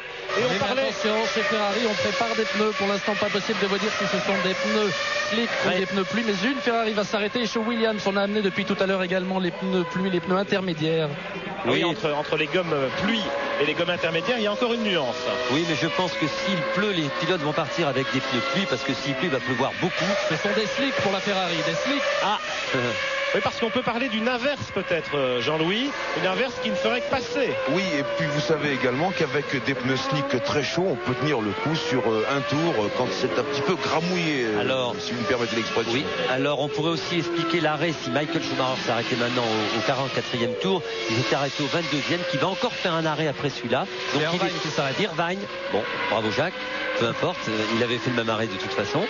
Ce qu'on constate à l'image, c'est qu'il y a moins de pluie. En tout cas, s'il pleut, c'est ici plutôt du côté des stands, alors qu'à l'autre bout du circuit, vers Adélaïde, là-bas où la ligne droite, c'est parfaitement sec pour l'instant. Et donc Irvine repart en pneu lisse. Après 9 secondes 6 d'arrêt, c'est le premier à s'arrêter une deuxième fois, l'Irlandais de la Scuderia, qui occupe une belle 3e place depuis le début de ce Grand Prix. Là, vous avez le peloton avec Schumacher, Coulthard, Wurz et Alesi en bagarre pour la 5e place. Alors écoutez, ce que je vous propose, c'est de voir un petit peu ce que ça va donner question météo. Vous voyez, des trouées d'éclaircies d'un côté, des nuages menaçants de l'autre. On marque une nouvelle pause publicitaire et on revient faire le point à Magny-Cours dans un instant pour la suite de ce Grand Prix de France. Alors que la météo est plus incertaine que jamais, il pleut à certains endroits du circuit, moins à d'autres, il y a un petit peu de vent, l'averse va peut-être nous passer à côté. On ne sait pas très bien. En tout cas, le leader, Michael Schumacher, s'est arrêté. Ce que vous avez à l'image, c'est Frentzen en tête. Schumacher 2e. Je vous propose de voir tout de suite le pit stop de Michael Schumacher, qui s'est arrêté pendant une petite dizaine de secondes, ce qui signifie qu'il a embarqué suffisamment de carburant pour aller jusqu'au bout. Mais il repart en pneu lisse, en pneu slick, vous le constatez. Alors si une averse devait vraiment tomber, eh bien, ma foi, ce serait peut-être pas une bonne affaire pour Schumacher, puisque Frentzen pourrait à ce moment-là chausser les pneus pluie. Mais vous voyez que chez Williams, on est prêt avec des pneus slick. Pour l'instant, les pneus pluie ne sont toujours pas d'actualité. Il arrive à Saral. Il rentre à l'instant dans l'allée des stands. Absolument. Marc, freinage tardif. On attaque jusqu'à la ligne blanche comme d'habitude, et puis le stand Williams c'est le premier. Le voilà, il est chez vous. Voilà, effectivement le premier stand, pas mal de poussière, encore des freins, et ce sont des slicks rodés une nouvelle fois pour Heinz-Harald Frentzen qui va donc continuer de cette même façon. C'est reparti pour l'Allemand. Oui, Frentzen repartir en pneu neuf, on lui fera plus le coup après Montréal. Frentzen qui repart. Alors vous avez à l'image une vue du ciel derrière les stands qui est assez clair. Le vent a encore tourné, Pierre, et il va peut-être dégager ces nuages très menaçants qui sont en train de s'évacuer vers le bout du circuit là-bas. Alors la course en tête est en train de se jouer entre Schumacher et Frentzen. Il y a à peu près 22 secondes d'écart entre les deux hommes. Ça signifie que si Schumacher attaque un peu, il pourrait même s'autoriser un arrêt supplémentaire. Bon, c'est un peu limite. Il reste 24 tours à couvrir en principe. Il doit aller au bout. Oui. Mais derrière, ça bastonne pas mal. Il y a du trafic. Le peloton de chasse là avec Coulthard, Wurz, Alesi, eh bien ils viennent de rejoindre une Minardi. Et donc ça se regroupe. Alesi est revenu. Il a opéré la jonction. Courageusement, Alesi à la cravache. Alors que Schumacher, vous le voyez en tête, est tout seul. Frentzen est reparti des stands. Voilà une Minardi, c'est Katayama qui ravitaille. C'est lui qui bouchonne un peu le groupe de chasse. Et puis le point du classement, Villeneuve actuellement occupe la 3e position. Alors Vine est 4e, mais il s'est déjà arrêté contrairement à Villeneuve. Schumacher, Ralf avec la Jordan Peugeot occupe la 5e place. Il doit encore s'arrêter. David Coulthard 6e. Ils sont roue dans roue. Et puis les deux Benetton, Wurz et Alesi, les voilà, vous les avez à l'image. Ils sont à 4. Schumacher, Coulthard, Wurz, Alesi. À 4 en bagarre pour les places d'honneur. Et là aussi, ça va se jouer dans les stands. Tout à l'heure, Wurz avait dépassé Alesi dans les stands. Un petit peu d'intensité dramatique, Pierre et Jacques, parce que il est probable que Trulli va s'arrêter dans 1 ou 2 tours et que chez Prost, on scrute le ciel naturellement. Faut-il attendre encore un petit peu? Est-ce que l'essence suffira? En tout cas, Alain Prost est sorti de sa passerelle de commandement, est allé dans le stand discuter avec l'ingénieur de Bridgestone qui est là en permanence sur la qualité des pneus pluie ou des pneus intermédiaires, mais pour l'instant ce serait sans doute des slicks puisque l'orage ne se décide pas à tomber. Et non, on a vu tomber quelques gouttes, Jacques, mais toujours pas assez de. En tout cas, je ne comprends pas la stratégie de l'équipe propre parce que Trulli s'est arrêté au 31e tour et je ne vois pas pourquoi on l'arrêterait maintenant pour remettre de l'essence. Ou alors peut-être qu'on se prépare en cas de pluie à lui monter des pneus pluie, mais ou alors il est parti avec trop d'essence et malheureusement il ne peut pas aller au fin de la course. Il ne peut pas aller à la fin. Oui. Attendons que cet orage se décide, soit à tomber, soit à éclater, soit poussé par les vents à s'éloigner du circuit de Magny-Cours.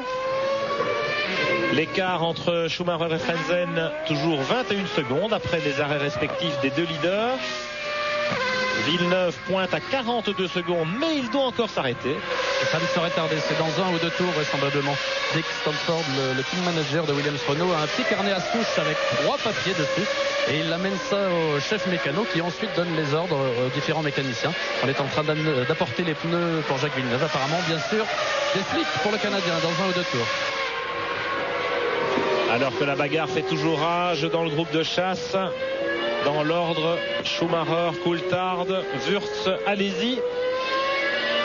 Mais tout ce beau monde est à plus d'1 minute du leader, Michael Schumacher, absolument intraitable cet après-midi à Magny-Cours. Coulthard est le premier à s'arrêter dans le groupe de chasse chez McLaren. Un arrêt très court.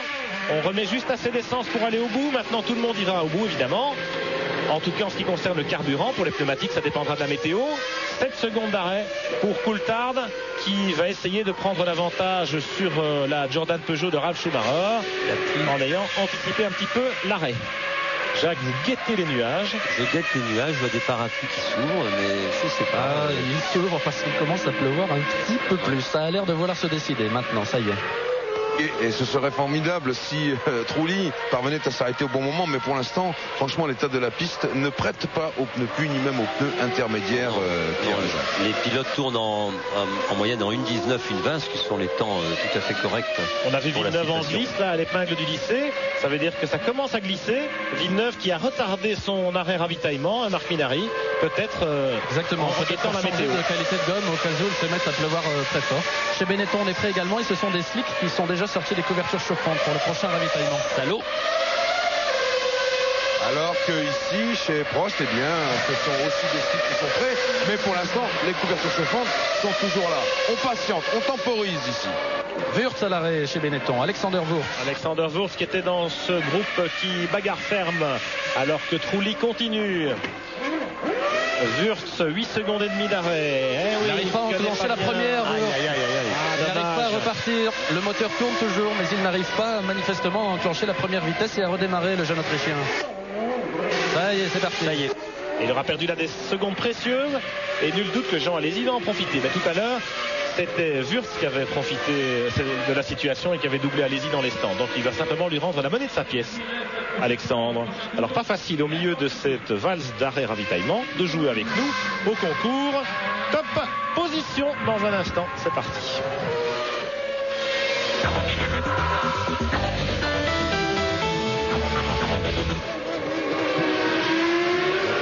15 côté fin pour gagner le plein d'essence et des vidanges gratuites.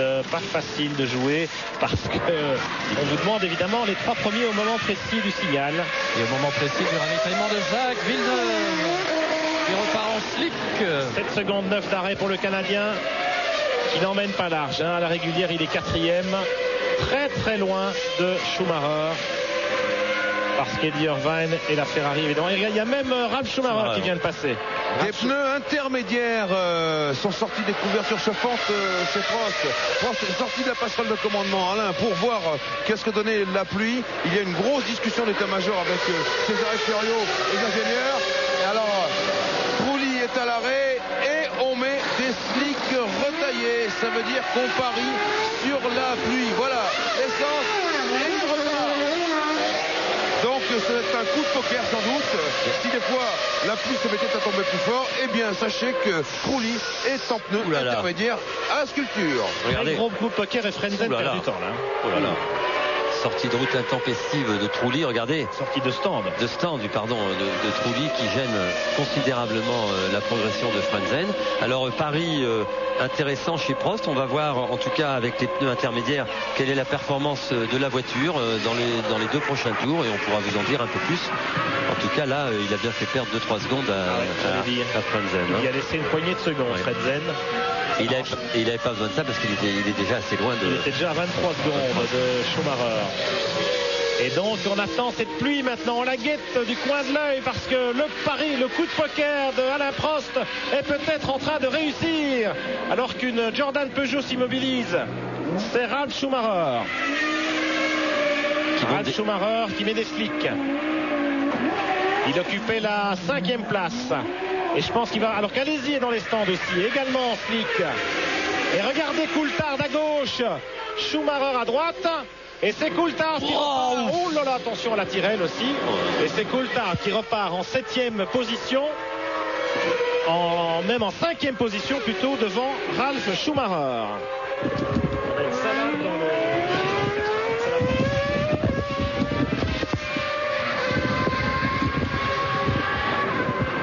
Schumacher, voilà. 54 tours couverts. Il y en a 72. 54 tours, Pierre, c'est les 3/4 de la course, les 75% de la distance qui ont été parcourus. Et il pleut toujours chez Ferrari, mais la petite flaque, regardez, si jamais il venait à pleuvoir très fortement, que les pilotes soient obligés de s'arrêter ou qu'un pilote sorte de la route, on pourrait éventuellement arrêter la course. Schumacher, alors que là c'est Diniz qui s'arrête en pneus slick toujours, mais le pari de Trulli et de Prost. Le vent maintenant a redoublé, alors peut-être que ça va ramener les nuages vers Magny-Cours. En tout cas, Jacques Lafitte est en train de nous faire une danse de la pluie dans la cabine. C'est incroyable, le vent tourne, mais en tout cas là le vent est très violent et nous amène des nuages qui sont, je vous assure, pas du tout rassurants, en tout cas pour pour les pilotes qui sont en train de tourner en pneus slick. Il reste 17 tours. Attention, Diniz est sorti devant Schumacher. Il est en train de lui faire le même coup que Trulli avec Frentzen tout à l'heure. Et la poignée de secondes que Frentzen y a laissé, eh bien Schumacher, ça va être pareil. Le petit Jésus pense bien à tout.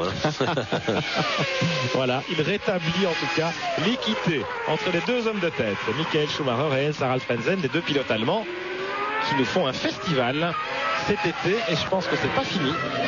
On va avoir beaucoup de spectateurs allemands sur les circuits à Silverstone, mais aussi bien entendu ça va de soi à Hockenheim et puis à Budapest et à Spa tout au long des mois de juillet et des mois d'août pendant la période des vacances.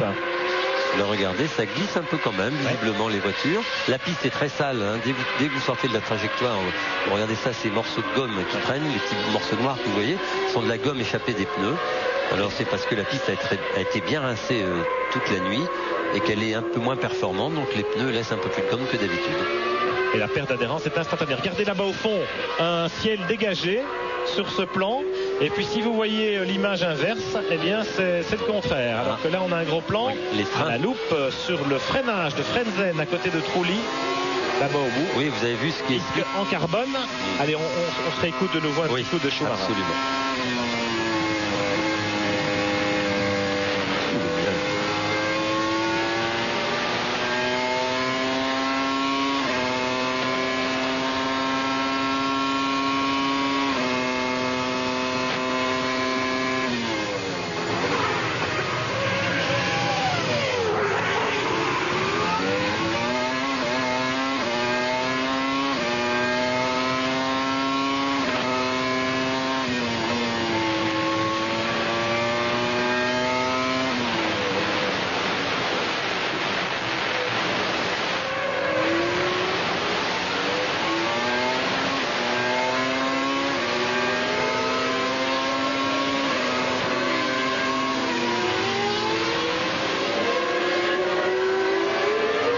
Images qui se passent de commentaires, Jacques, parce qu'on voit effectivement le ciel de Magny-Cours complètement contrasté. Vous voyez ces nuages très noirs, c'est là d'où vient le vent très très violemment, donc on peut penser que ces nuages vont nous arriver très vite. Et depuis tout à l'heure, ces nuages ont fait le tour de la piste progressivement, sans trop déborder et sans arroser cette piste. Les gens ont maintenant retiré leur parapluie, ce qui veut dire que le petit bout d'orage, la queue d'orage que l'on avait, est passé. Vous imaginez la tension dans les stands avec cette incertitude qui plane au-dessus des têtes des dirigeants et au-dessus des monoplaces comme des épées de Damoclès.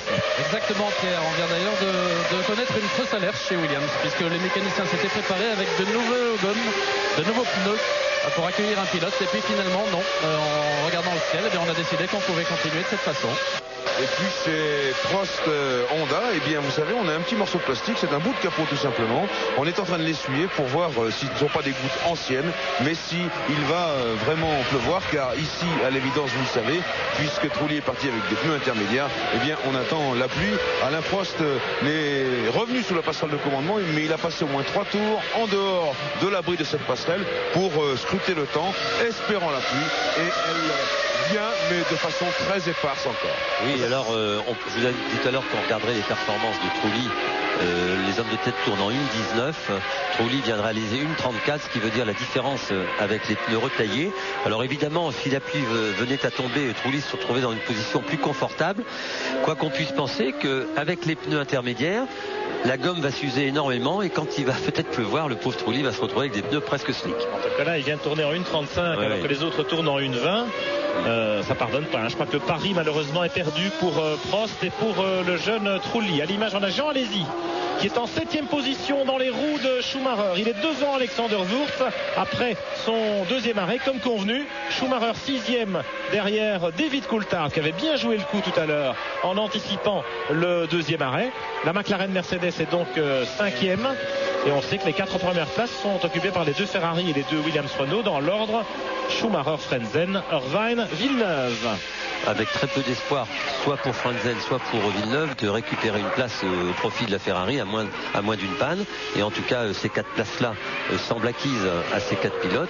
Par contre, pour la 5e place, Coulthard, Schumacher, Alesi, Wurz sont en pleine bagarre. Fisichella est un peu plus loin, mais peut-être va-t-il pouvoir revenir en fin de course, mais il est quand même à 10 secondes de Wurz. Mais en tout cas, une très belle bagarre pour la 5e place que l'on va suivre avec. Là, on les voit à l'image d'ailleurs. La stratégie à un seul arrêt de Fisichella n'était pas la bonne non plus.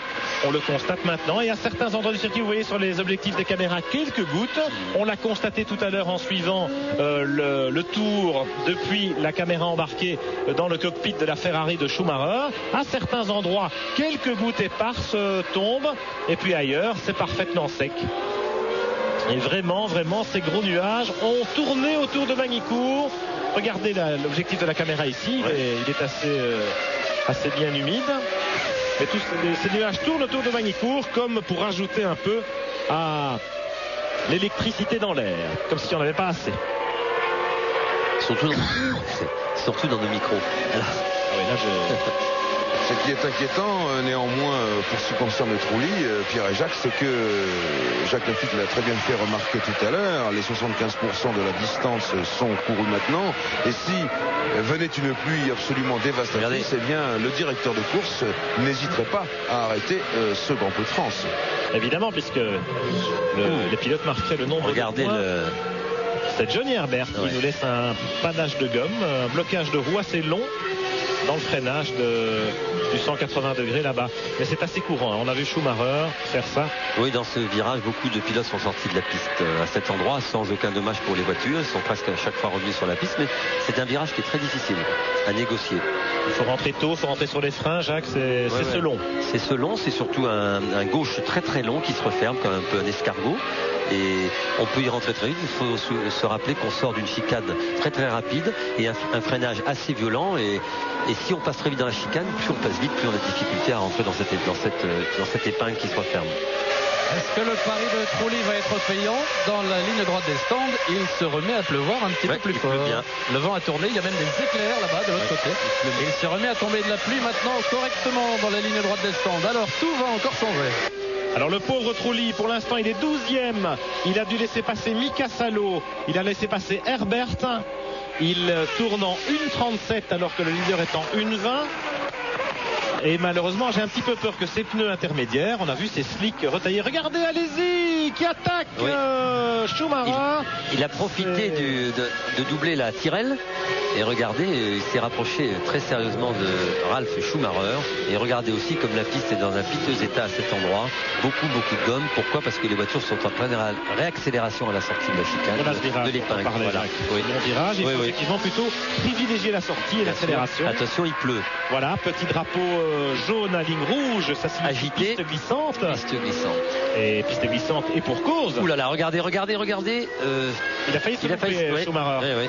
C'est glissant là-bas. Attention. Tant mieux pour Jean Alesi qui est derrière et qui pourra être prévenu un peu plus tôt. Regardez là. On est sur des œufs. Oh là là, Diniz dans le freinage de la descente ici. Il a failli la perdre. Cette fois-ci, il pleut pour de bon. Il pleut pour de bon. Herbert et Hill sont au stand pour changer de pneus déjà les premiers. Et oui, voilà un plan qui ne pardonne pas.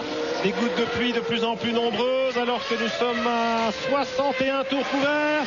Ça y est, l'inverse se déclenche. Herbert ressort en pneu pluie. L'inverse se déclenche alors qu'il reste une dizaine de tours maintenant pour l'arrivée. Le leader Schumacher en slick, qu'est-ce qu'il va faire? Voilà, il glisse Pierre, hein. Ça glisse beaucoup. Il va rentrer au stand à mon avis. Il n'a pas suffisamment d'avance pour se permettre de rester sur la piste. Alors, est-ce que c'est une pluie passagère? Visiblement oui. Passagère, et puis seulement à un endroit du circuit, ici dans la zone des stands, et pas à l'autre bout. Mais regardez Wurz ici au ralenti. Il a perdu le contact avec Schumacher et Alesi. Peut-être qu'il a fait un petit état queue. Oui, surtout, on peut penser que Jean Alesi, ayant beaucoup d'expérience de la pluie, aimant la pluie, est un peu plus performant sur ce genre de piste, tout comme l'est d'ailleurs Michael Schumacher. Évidemment. Regardez-le, il pleut, il pleuve pas, il continue, il avance, il va tourner. Les temps sont vraiment beaucoup plus lents, une 26, une 29, une 31, une 32. C'est très piégeux, mais Schumacher donne pas l'impression de vouloir s'arrêter. Non, pas tout de suite, on n'est pas prêt chez Ferrari. C'est le cas par contre chez McLaren, chez Jordan et chez Williams Renault avec des pneus intermédiaires. Attention. 62e passage de Schumacher devant les stands. Nous sommes à 10 tours de l'arrivée. Oui, Schumacher compte 30 secondes d'avance sur Frentzen. Regardez comme ça tombe ici. C'est vraiment un microclimat sur les stands. Marc et Jean-Louis, on est désolé. Ça patine à l'accélération dans la ligne droite des stands. Là, Irvine et Schumacher. Regardez. Beaucoup de difficultés. Même dans la chicane avant les stands et surtout dans cette grande courbe rapide à gauche. Ça va être terrible. Eh bien, ça va être attention. Schumacher sorti. Et Schumacher revient sur la piste. Sur la piste. Mais vous voyez qu'en pneu lisse, c'est vraiment quasiment impossible de continuer. Alors le final à suspense et à sensation de ce Grand Prix de France. Dans quelques instants avec nous sur TF1, on revoit au ralenti la petite sortie de trajectoire de Schumacher. Mais le pilote allemand, avec son doigté habituel, est parvenu à ramener sa voiture sur la piste. Une dernière pause dans ce Grand Prix et on revient à Magny-Cours. Retour à Magny-Cours à 8 tours de l'arrivée, même pas du Grand Prix. Jean Alesi s'arrête à l'instant précis pour chausser des pneus. Pluie, vous le constatez, la pluie tombe drue dans la ligne droite des stands, mais pas forcément ailleurs. C'est assez étonnant cette situation. En tout cas, Alesi est le seul en pneu pluie. Johnny Herbert est reparti tout à l'heure en pneu intermédiaire. Et vous allez voir, il s'est dédoublé par rapport au leader Michael Schumacher. Michael Schumacher en pneu slick, en pneu lisse pour piste sèche. Et Johnny Herbert avec des gommes intermédiaires, donc des pneus légèrement retaillés avec la Sauber. Regardez le leader ici, Michael Schumacher. Il roule à très faible allure là où la piste est glissante. Bien à l'extérieur des trajectoires. Il cherche l'adhérence. Si vous vous rappelez la performance de Schumacher à Spa il y a quelques années avec les pneus slick. En slick sur le mouillé. On peut penser que ici aussi à Magny-Cours il est très performant. Il risque pas de se faire piéger. Il va pas s'arrêter, il reste 8 tours. Même pas 7. Allez, Frentzen toujours à 30 secondes. Irvine à 1 minute. Jacques Villeneuve est revenu à 3 secondes d'Eddie Irvine. Pour la 3e place, peut-être une bagarre dans les derniers tours. Tout ce beau monde est en pneu slick, en pneu lisse. Voilà Frentzen. Derrière Frentzen, vous apercevez peut-être la voiture bleue. C'est évidemment... Non, je croyais que c'était la Prost de Trulli. En gomme intermédiaire, mais ils avaient chaussé très très tôt, c'est bien elle. Trulli qui occupe la 10e place maintenant. Herbert en pneu intermédiaire également est remonté en 9e position. Le classement, donc Schumacher, Frentzen, Irvine, Villeneuve. 5e Coulthard à un tour. 6e Ralf Schumacher, talonné par Jean Alesi. Jean Alesi qui s'est arrêté pour changer de pneumatique. On va voir si c'était le bon choix. Et puis on pointe Fisichella. Wurz a donc disparu après un tête à queue, semble-t-il, piégé. Alors que là, c'est Fisichella qui est piégé à son tour par la piste extrêmement traîtresse. Toujours au même endroit, dans cette épingle à gauche en escargot, où l'adhérence est très précaire. Et Pierre et Jacques, vous savez quoi? Il y a aussi la guéguerre psychologique dans les stands. Chez Williams, on a sorti une première fois des pneus intermédiaires. Aussitôt, un envoyé spécial de Jean Todt a couru pour observer ce qui se passait. Et puis, chez Williams, on a rentré ses pneus. L'envoyé spécial est allé rapporter à Jean Todt. 2 minutes après, on a de nouveau sorti des pneus.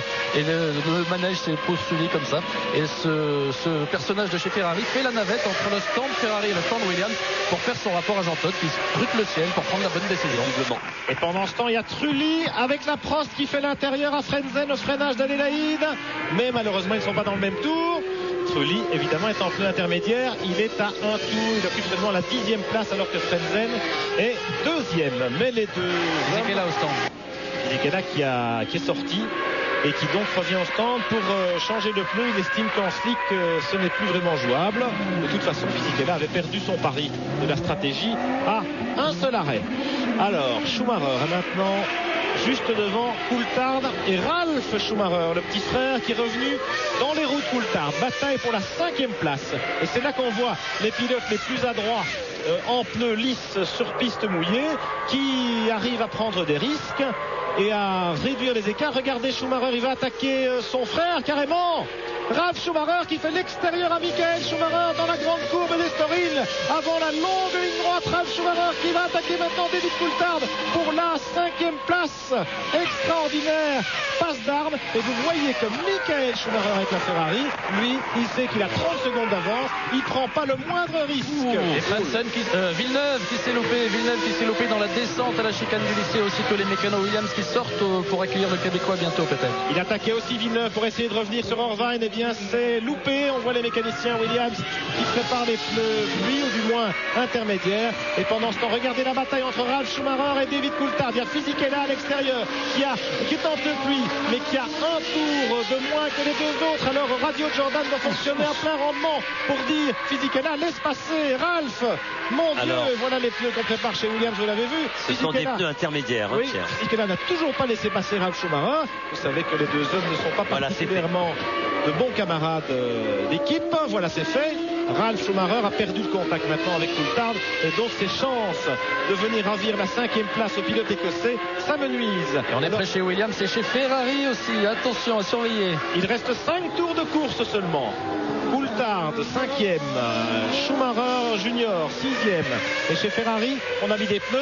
Pourquoi? Parce que Michael Schumacher a 34 secondes d'avance sur Frentzen, et que ma foi il pourrait se permettre un arrêt sans pour autant perdre la tête de la course. Néanmoins il continue. En tout cas c'est pas lui au prochain tour. Oui, ça, non, il a continué, Michael Schumacher, mais il tourne en 1,42 alors que son frère vient de tourner en 1,39. Non, même 1,34, 1,35 pour Coulthard et pour Ralf. 7-8 secondes autour de mieux. D'ailleurs, on constate que Michael Schumacher a disparu de nos écrans après que son petit frère l'ait dédoublé sans aucun complexe. En tout cas, très grosse bagarre avec Coulthard et Ralf Schumacher qui est revenu dans les roues de Coulthard. Il est un tout petit peu plus rapide. Je ne pense pas que Michael Schumacher va s'arrêter. Il a suffisamment d'avance. Il serait peut-être précieux de s'arrêter, mais vous savez, un arrêt au stand, on ne sait pas si on peut repartir, il peut arriver n'importe quoi, donc je crois que c'est plus intelligent de rester sur la piste, même dans ces conditions. Il a suffisamment d'avance en tout cas pour garder cette première place. Regardez, les mécaniciens sont prêts, ça va être Irvine. Exactement, avec des pneus intermédiaires également. Voilà. Au moment où la pluie se calme dans la ligne droite des stands. Le voici, l'Irlandais d'Irvine. Irvine qui va perdre la 3e place au profit de Jacques Villeneuve, non, parce que Villeneuve s'arrête. Villeneuve s'arrête, il est juste derrière, les deux stands sont juste à côté. Oula, arrivée un petit peu rapide de Jacques, on sort les pneus slick, on monte les intermédiaires. Donc il gardera sa 3e place, et Irvine qui a redémarré, Jacques qui part aussi. Ils avaient assez d'avance en théorie sur Coulthard et Ralf Schumacher. Oui, juste.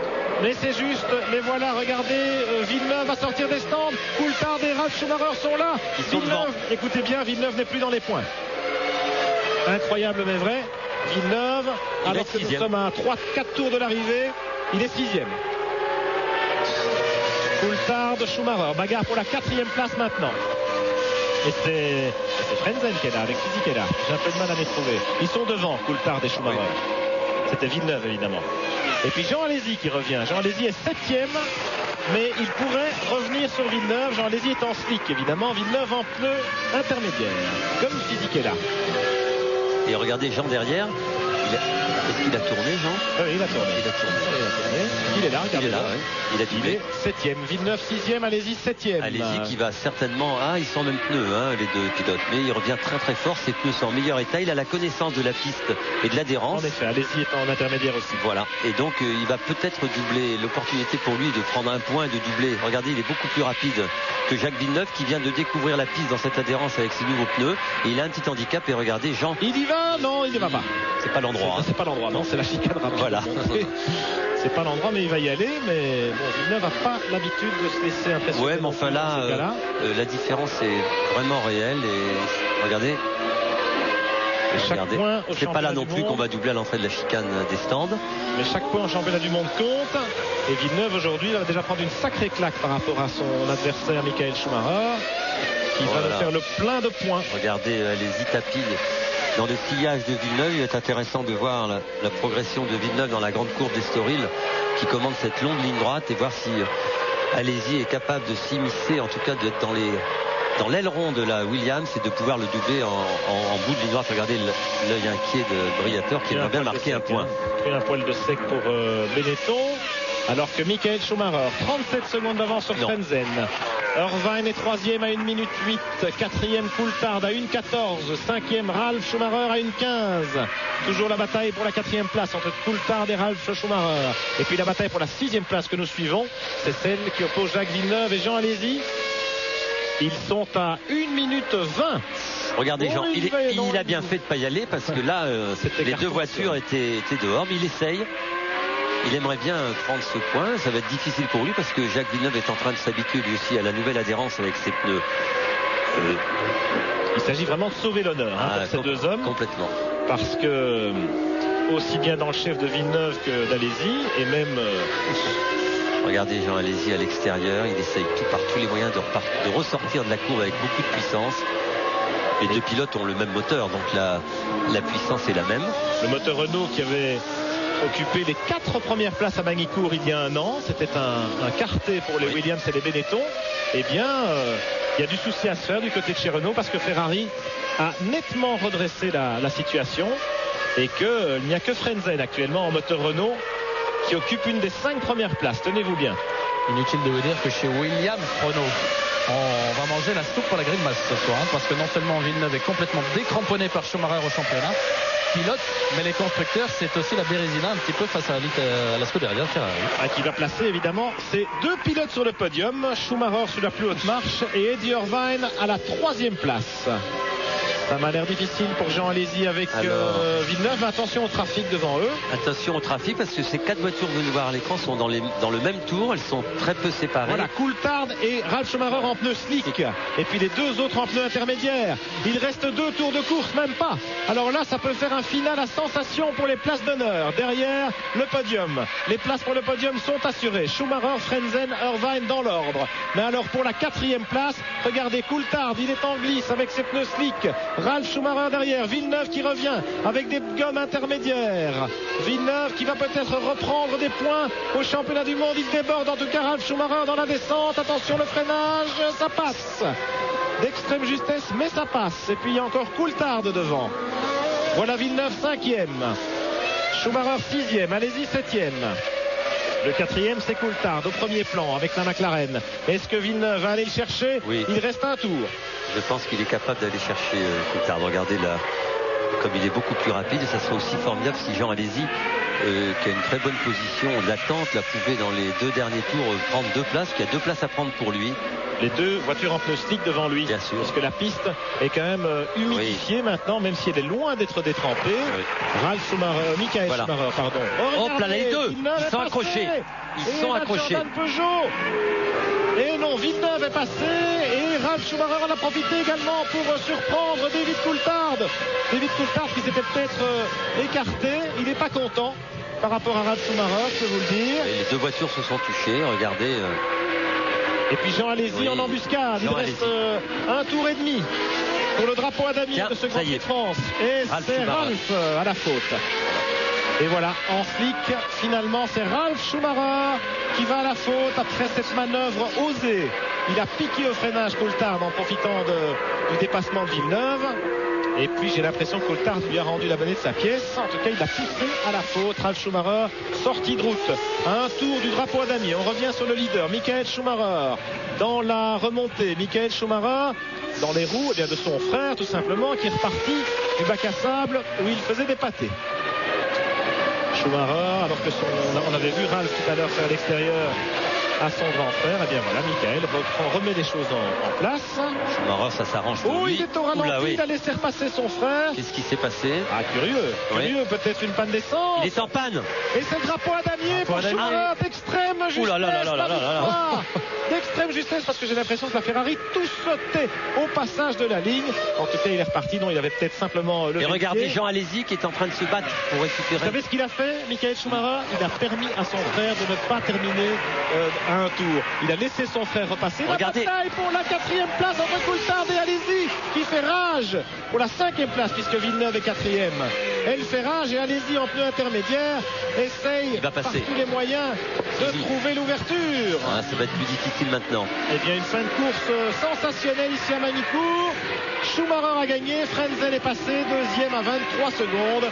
Michael Schumacher, il n'était pas en panne d'essence, simplement il a permis à son frère, le petit Ralf, de ne pas terminer doublé, de ne pas être relégué un tour. À voir la tête de Jean Todt, ils ont fait le même calcul ensemble par radio qu'à Monaco, Pierre et Jacques. Ah, Coulthard à la faute maintenant. Coulthard qui était en intermédiaire, dites-on. Oui, voilà, c'est ce que je voulais vous dire. Il me semblait que les voitures s'étaient arrêtées 3 fois. Et oui, mais dans notre excitation et en cette fin de course formidable. Et Villeneuve avec oh là là là là. Attention, pour la 3e place. Il repasse. C'était pour la 3e place. Et Villeneuve était revenu sur les talons d'Irvine. Attention, il y a Jean Alesi qui arrive juste derrière. Il est 4e. Oh là là, l'arrivée au sprint. Villeneuve, Alesi. Alors, chez Ferrari, on est content. Schumacher a gagné, Irvine est 3e. Chez Williams, on fait un peu la tronche. Frentzen 2e, certes, mais Villeneuve seulement 4e. Alesi termine 5e à l'issue d'un rush final absolument extraordinaire. Et Ralf Schumacher, finalement, grâce à son frère Michael, obtient le point de la 6e place en se classant 6e, puisque Coulthard était doublé. Et Coulthard est parti à la faute, on l'a vu dans les derniers moments de ce Grand Prix de France et de cette arrivée pour le moins spectaculaire. Voilà le classement des 6 premiers, on vous le rappelle: Schumacher, Frentzen, Irvine, Villeneuve, Alesi, Ralf Schumacher et puis Coulthard, Herbert.